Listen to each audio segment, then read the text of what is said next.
Baiklah, Assalamualaikum semua. Apa khabar semua 4SI2? Alright, hari ini kita akan belajar geografi berkaitan dengan topik yang baru, iaitu topik bab 14. Okey, jadi topik kita hari ini ialah berkaitan dengan pertempatan. Okey, macam biasa cikgu akan mulakan pembelajaran kita dengan memulakan muzik. Pam pam pam. Okey. Gos dah keluar. So barulah kita boleh start. Alright. So hari ini kita akan belajar tentang pertempatan. Cikgu akan cover 14.1 iaitu jenis pertempatan dan 14.2 iaitu hierarki pertempatan. Okey, jadi bila kita sebut pasal pertempatan ni, apa yang kamu terfikir? Okey, apa yang terlintas dalam fikiran kamu? Okey, dan pertempatan ni juga bila kita sebut pasal pertempatan, of course lah tempat tinggal kita. Okey, tempat tinggal manusia kat mana? Adakah tempat tinggal kamu dekat bandar ataupun tempat tinggal kamu dekat kampung? Okey, jadi dalam dari segi geografi, tempat tinggal ada jenis-jenis dia. Okey, terbahagi kepada dua, iaitu luar bandar dan yang kedua adalah bandar. Jadi apa kaitan, maksudnya okey, kalau cikgu tanya kamu lah, okey, mana yang kamu suka? Duduk dekat luar bandar ke duduk dekat bandar? Okey, kalau luar bandar, kalau duduk kat kampung, of course lah damai, tenang, okey, tak ramai orang, okey, banyak pokok-pokok, tanaman-tanaman, okey, buah-buahan dan sebagainya. Kalau bandar pula syok juga, betul, ada shopping kompleks, okay, pusat beli belah, ada infrastruktur yang menarik, perkhidmatan yang banyak, peluang pekerjaan. Okey, apa lagi yang banyak dekat bandar? Okey, kalau ditanyakan kat cikgu, of course, okey, cikgu kalau boleh cikgu nak duduk tengah-tengah. Cikgu nak pergi luar bandar, cikgu nak pergi bandar. Okey, kalau cakap dengan cikgu lah. Okey, jadi apa pun yang kamu fikir, yang kamu katakan nak duduk luar bandar ke bandar, dari segi geografi dia, kamu nak tahu sama ada kita nak klasifikasikan sesuatu tempat tu kampung ke bandar. Okey, kalau kita nak tahu, okey, ni kampung ke bandar, okey, ni bandar ke kampung, ni luar bandar ke bandar, okey, dia kena ada 3 jenis. Okey, yang pertama kita kena tahu jumlah penduduk, yang kedua dia kena tahu ciri-ciri, yang ketiga dia kena tahu fungsi. Apa tempat tu, apa hasil yang boleh dihasilkan dekat kawasan itu. Itu maksud fungsi. Apa hasil yang dia boleh buat. Okay? Jadi 3 benda ni kita untuk memastikan kita tahu sama ada benda tu, tempat tersebut adalah kampung ataupun bandar. Okay, jadi jom kita tengok yang pertama, luar bandar. Apa ciri-ciri yang ada pada luar bandar untuk pastikan dia ni kampung ataupun bandar. Okay, yang pertama ialah jumlah penduduk. Okey, kalau jumlah penduduk dia mestilah kurang 20,000. Okey, dan of course kepadatan penduduk dia adalah sangat-sangat rendah. Tak ramai orang pun kalau kat kampung ni. Sebab apa? Kurang daripada 20,000. Kalau lebih, maksudnya dia bukan kampung, dia bukan luar bandar, dia adalah bandar. Okey, yang kedua ialah ciri-ciri dia. Dari segi ekonomi, orang-orang kampung ni banyak aktiviti-aktiviti seperti pertanian. Kalau yang duduk dekat pantai, kat laut, of course perikanan. Okey, siapa yang membela lembu, okey, jual lembu, kambing dan sebagainya, aktiviti dia adalah penternakan. Okey, dari segi sosial pula, hubungan muafakat yang rapat. Okey, kalau orang kampung ni dia sangat rapat tau. Okey, dia boleh buat gotong royong. Kalau ada majlis perkahwinan, dia boleh buat gotong royong dan sebagainya. Sebab apa? Sebab jumlah penduduk dia sangat sikit. Okey, muafakat tu sangat rapat antara satu sama lain dengan penduduk kampung. Okey, untuk kemudahan asas di kampung juga, di luar bandar juga sangatlah minimum. Okey, sangat sikit. Alright, dan fungsi dia macam cikgu cakap tadi, dari segi pertanian, aktiviti ekonomi ni lebih mengutamakan pertanian, perlobongan dan perikanan. Kalau kamu tengok hasil, kan fungsi tu kan nak tahu hasil yang dia boleh dapat melalui pertanian. Contoh padi, kelapa sawit, nenas. Okey, pertanian pula perikanan pula dari segi nelayan-nelayan, pergi laut tangkap ikan dan sebagainya. Okey, jom kita tengok pula bandar. Alright, jumlah penduduk dia mesti lebih 20,000. Okey, kepadatan penduduk dia adalah sangat-sangat tinggi. Okey, kalaulah kamu punya tempat tu lebih daripada 20,000 penduduk, maka tempat anda itu dikategorikan sebagai bandar. Alright.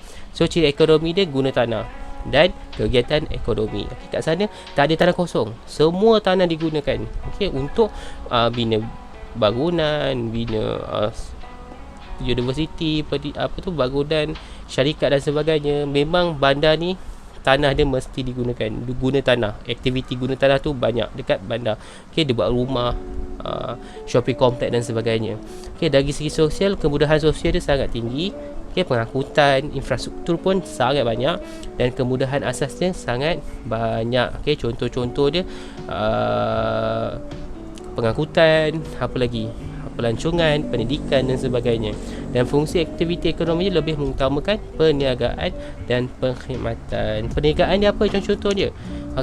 Perniagaan contoh pasar raya besar macam Ion, apa lagi, shopping complex yang besar, Tesco, Giant dan sebagainya. Perkhidmatan bank, pelancongan, pendidikan, pengangkutan dan perdagangan. Banyak dekat bandar ni, memang banyak. Peluang pekerjaan pun sangat banyak. Itu adalah fungsi dia. Jadi cikgu sambung ke 14.2 iaitu hierarki penempatan. So apa itu hierarki? Kalau kita tengok, hierarki penempatan ni adalah susun atur penempatan daripada sebuah kampung kepada bandar besar mengikut klasifikasi hierarki penempatan daripada jumlah bilangan penduduk. Jadinya hierarki penempatan dia susun atur daripada kampung, pekan, bandar sampailah bandar raya, megapolis tu. Dia tengok sama ada jumlah penduduk.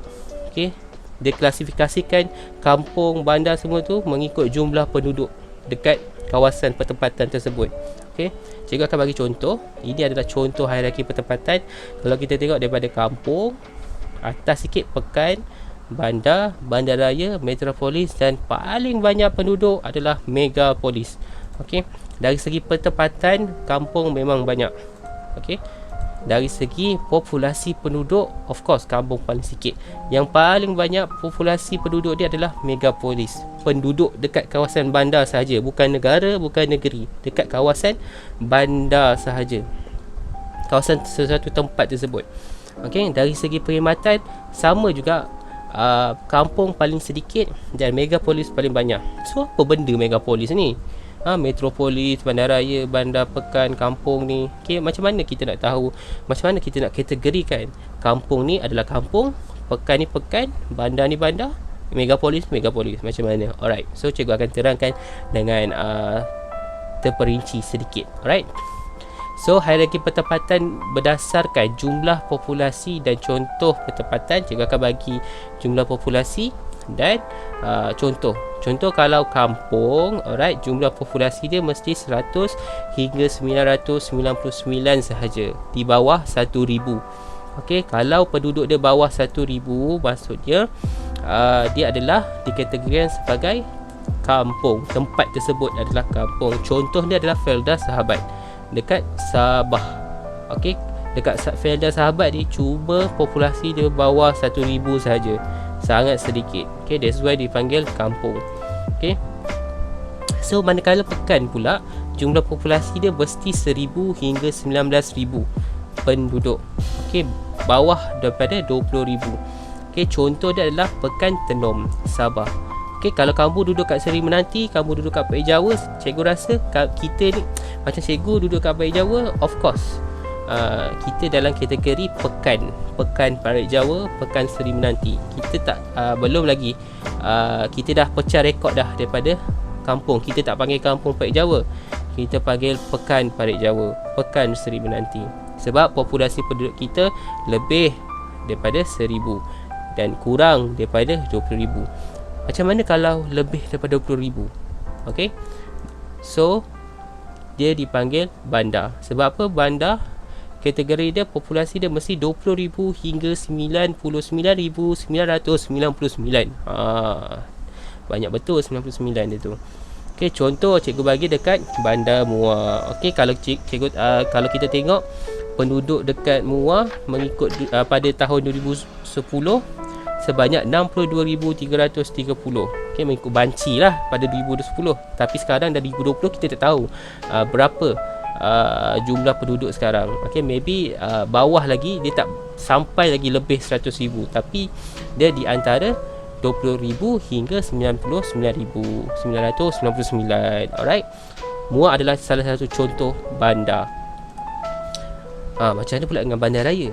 Okey, bandaraya adalah lebih daripada 100,000 hingga 999,999. Maksudnya di bawah 1 juta. Okey. Contoh dia adalah Kuching Sarawak. Okey, Kuching Sarawak, jumlah populasi penduduk dia adalah 999,999. Berbelit-belit lidah. Okey. Macam mana pula dengan metropolis? Okey. Tada, tahu tak gini kat mana? Ini dekat Kuala Lumpur. Okey. Kuala Lumpur sudah menjadi dikategorikan sebagai bandar metropolis. Sebab apa? Sebab jumlah populasi dia adalah 1 juta hingga 2 juta. Wow, so banyak. Okey, kita macam tak perasan kan, macam kita pergi KL, Kuala Lumpur, kita tak sangka. Okey, populasi lebih kurang 1.7 juta orang mengikut banci tahun 2018. Okey, memang kita pergi KL tu ramai, tapi tak sangka dah sampai populasi dekat KL ni dah sampai 1.7 juta orang. Sangat banyak, betul. So that's why lah dia dipanggil metropolis. Bandar tersebut ada dipanggil metropolis. Alright, so macam mana pula dengan megapolis?